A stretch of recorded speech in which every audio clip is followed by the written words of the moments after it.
Hello and welcome to podcast Bugs in My Backyard number 2. I'm Jonathan Nicola, and this is Bennett Nicola.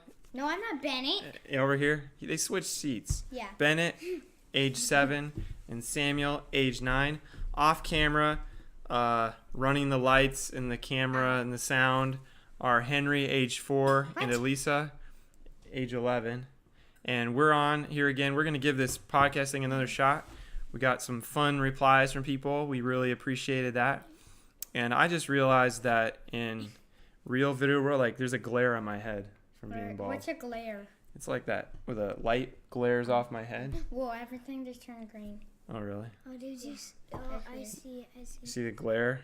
In real videos, people like put makeup on so it doesn't blind people. Anyway.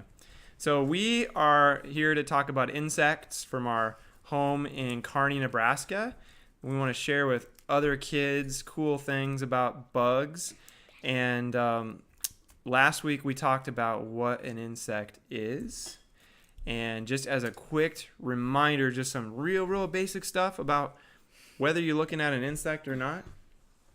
Should we do just a really quick refresher, guys? Quick. Yeah. All right. Like, boom. Really quick. All right. Boom. We're gonna do that. There we go. So Full screen. What is an transition to that. Okay. What is an insect? So it has 3 body parts. It's an arthropod, which means it has jointed legs. Okay. Don't press it yet. And we gotta walk people through this. Okay. So it's an arthropod, which is a kind of animal. It has jointed legs, and it has how many body parts? I know 3. You cheated. It's already on the screen. No, Okay. I didn't do that. You did that. All right. Next. They also have how many pairs of legs, or how many legs 6. total? 6 6 legs. You want? Okay. And what else about them? antennae. They have antennae, which doesn't necessarily make them an insect, but it's something else that's about them. What, Bennett? And they have an exoskeleton. Yeah, because what kind of animal are they? They're big word, an invertebrate. Yeah. Invertebrate. That means they don't have a backbone. And exoskeleton's what is that hard shell-like thing on the outside of them. All right, so that's an insect. So if you see something that has a green head or a blue head, a green thorax, and an orange abdomen. Oh no, I guess not. But anyway, we just did it like that, so it's easy to tell apart. They're usually not. They usually don't look exactly like that. Oh yeah, and there's its wings. Yay, double wings. So that's an insect. Let's get to our animal this week, our insect, and we have praying mantis, friend or foe, and that's what we're going to talk about this week. And Elisa, while she's not on screen, her contribution to the episode this week is she drew us a lovely photo or a drawing of a praying mantis. And so you're like, whoa, pretty awesome. Now let's look at a photo of a praying mantis to give people an idea. And there we go. That is one type of a praying mantis. And guys, why do you think they call it a praying mantis? I know. All right. What do you think the answer is, Bennett? Because it looks like the front 2 legs are like. Yeah, together. like that. The kind of we're not on camera, so no one can see us. So quickly do your best impersonation of a praying mantis. Yeah. Actually, you are on camera. Ah! All right. So we picked praying mantis this week because when I was out in the garden, I found this, and it's when I was cleaning up, and it is an egg sac. And I talked to a real honest-to-goodness entomologist this week about it. Oh, and by the way, are we entomologists? No. What is an entomologist? Bennett? A person who studies bugs. Right. So we're not that. We just love talking about them. So we sometimes talk to real entomologists to make sure we're doing the right thing. And he said the name of this egg sac, another big word. You kids are going to learn lots of big words. Utica. No, he said it's an Uethica. Oh, Uethica. Yeah, he told me not Uethica. So we're not going to use that word a lot because I know I'm going to say it wrong again if I keep saying it. Uethica. But it's basically this foamy. It's basically this foamy substance that they lay, and well, that's because I'm showing everyone the egg sac.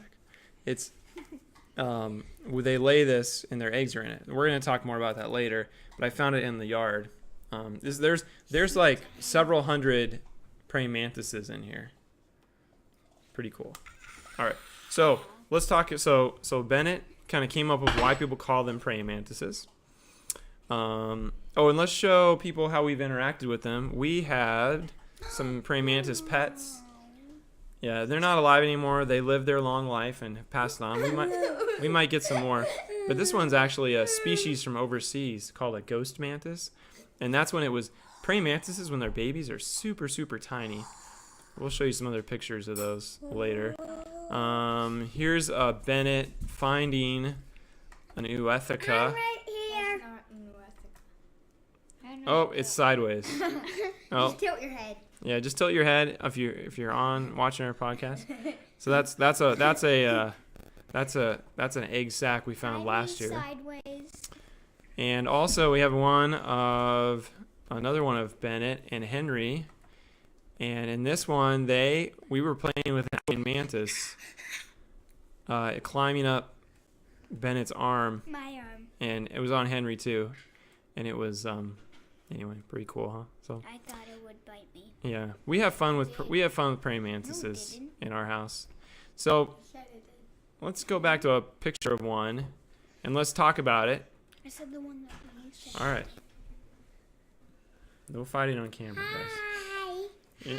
Henry. You're not on yet, Henry. Hold on. You can make your appearance in a couple minutes. Go. So this is a praying mantis, Daddy. and the thing I am always interested about with praying mantises is when I go around and try to take pictures of them, it seems like they always are staring at me.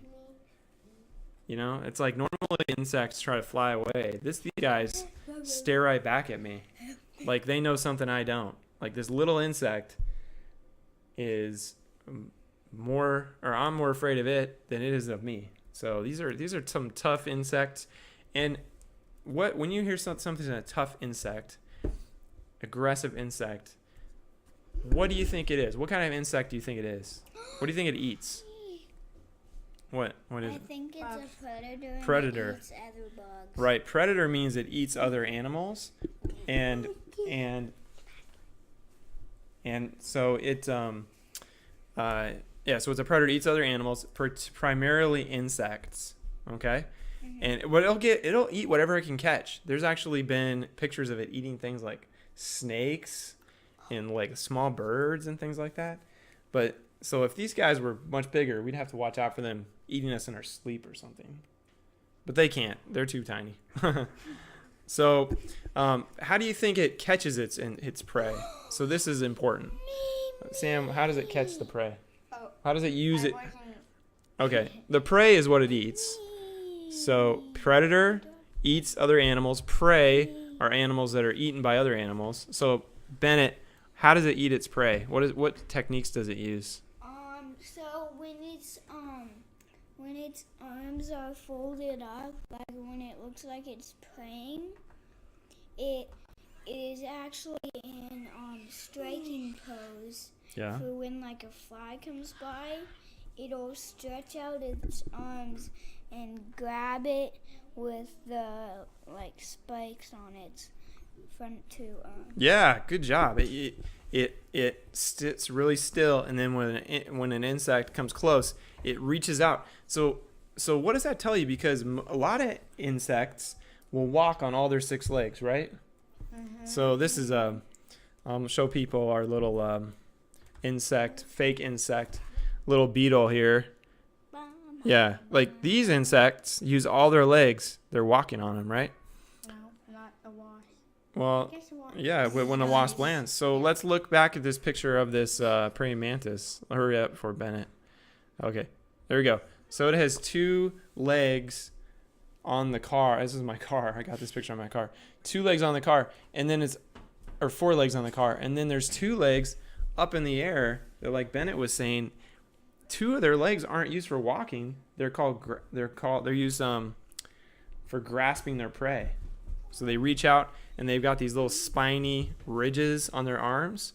So 2 legs are for walking, or 4 legs are for walking, and 2 legs are for grasping 2 things. legs are for walking, 4 legs are for talking. No. You guys have it backwards, and none of them can talk. So 4 for walking. So that's one thing that's different. Another thing about it. Let's see another picture here. Another thing about it. How do you think? Why would an insect walk up to it if they know that a praying mantis is going to eat it? Why do you think that they would just sort of like walk up and run into it? What's the? Let's go back. Camouflage. Yes, camouflage. That's a big word, Samuel. What does that mean? Talk loud. It's very insightful. Does it mean it can hide? Yeah. It blends in with its surroundings? Uh-huh. Exactly. So these things just sit there very patiently, and they often just live in one bush or shrub or plant, and just every time a little insect comes in to feed on the flower, or they get it. So they use camouflage. They also use camouflage to do what? Eat. Hide. Hide from Hide. from people that, or from animals that want to eat them. So that's like birds and lizards and things like that. So praying mantises are pretty cool, and to find them, you can probably look in any bush. You just have to just look very closely because they're probably not moving. All right, now let's finish up here with its life cycle. Let's show a picture of egg sac again, so you can get a sense of these things. And actually, I'm going to show you a picture that I got from an insect website, and this image was created by Margaret Brumerman, who showed all the different kinds of egg sacs that praying mantises lay. So the adult female praying mantis lays the egg sacs, and as everyone knows, the most famous thing about praying mantises is supposedly the female eats the male. Sometimes that does happen. We don't know how much exactly. But then the female, now that she has her eggs, pushes them out onto a stick or tree or shrub in these foamy little mixtures. So if you find these, it's this foamy thing, and each different kind of praying mantis has a different looking egg sac. And then the egg sac, the adult praying mantises will die over the winter. And then the babies will come out in the spring from the egg sac. And here's another egg sac that I found on our tree last year. And this one's for a Carolina mantis. Are they from Carolina? They originated in that part of the country. Oh. So that's a Carolina egg sac. And they come out and they're super teeny tiny. So several hundred of these super teeny tiny praying mantises come out. And in fact, we'll go back to the picture of Bennett with one on its arm. So That's not it. there it is. It's super teeny. And this isn't even like the first stage. And when they come out, they go through a life cycle. And it's a big word that we'll get into later, but it's called metamorphosis. Metamorphosis. And metamorphosis is the way that insects grow up, basically. And some insects, Bennett has one of our dead prop praying mantises. Dead? It was, yeah. So how does metamorphosis work? Dead. There's two kinds. One is when the babies look like the adults, and one is when the babies don't look like the adults. In this case, do the babies Yes. look like the adults? Well, not Yes. necessarily. They're too small. Well, but they have basically the same shape, Yes. and they live roughly the same way. So what kind of metamorphosis is that? That's incomplete metamorphosis. And so basically, when the praying mantis grows up, it just gets bigger and bigger and bigger and bigger. So it's not like a butterfly that goes into a chrysalis or a moth that goes into a cocoon and comes out as a butterfly after having been a caterpillar. A praying mantis basically looks like an adult praying mantis its whole life. It just starts out super teeny tiny, like a quarter of an inch big and grows into, if you're a Chinese mantis, like we often see, something that's like 5 or 6 inches. So that's its life cycle. In fact, I got a cool picture. We can show a picture of a female praying mantis right before she was going to lay her eggs to show how kind of big their abdomen, their rear end gets. So look at that. She's full. She's ready to Blow up. ready to lay some eggs. He's back. And then, guys, just so you know, never say that about a woman who's pregnant. I know. All right, because they're carrying the babies. They're doing hard work for us. And then here's actually another picture of a baby praying mantis. I'm a baby playing mantis. So that's a super teeny tiny one on the leaf. That just kind of shows you how minuscule they are. And then lastly, we're going to go finally wrap up with one thing. Let's talk about friend or foe. So a lot of people love praying mantises. In fact, sometimes they order them to put them in their garden. And most times they order Chinese mantises, which are from China. So they're not native to the United States. There's European mantises that are also not native. And it means someone brought them over here, usually for keeping them as pets or for pest control. And usually when something like that happens, people have really good intentions. But bringing in non-native species can often become a bigger problem than the problem they were coming to solve. Because praying mantises, like I said, they eat everything. So they don't just eat the bad insects. They also eat the good insects. We've seen them eating a lot of butterflies, things like that. So when you bring these praying mantises in, they're not just going to eat the ones you want them to eat. And then the second thing is, people, they don't know for sure, but some scientists think that the non-native ones might be out competing the natives. So these really big Chinese mantises you see might be eating enough food to where the other mantises find it hard to find something for themselves to eat. So, is it the worst thing in the world that we have Chinese mantises? Nope. No, but probably shouldn't order a bunch of Chinese mantises and release them in your garden either. That's probably not a good idea either. There's probably enough here as it is. So that's kind of the scoop on praying mantises. Next week, I don't know what we're going to talk about next week. We don't know yet. Ladybugs? But if you have any comments, go to our comments below in our YouTube channel and you can ask us questions, suggest other insects. You can go to our Instagram feed, which is @BackyardJungle, where you can learn more about insects. You can see pictures of birds and insects. And with that, I guess that's everything, guys. How do you get onto our website? Oh, how do you get onto our website? It's there's not an exact link. It's on YouTube. Bugs in My Backyard podcast, and they can search for insects. That's a great question, though. But we'll also post links to it on our Instagram page and also our Facebook page, and we'll just send it around to people. And it'll take over the world. Yay! What? It will? Not really.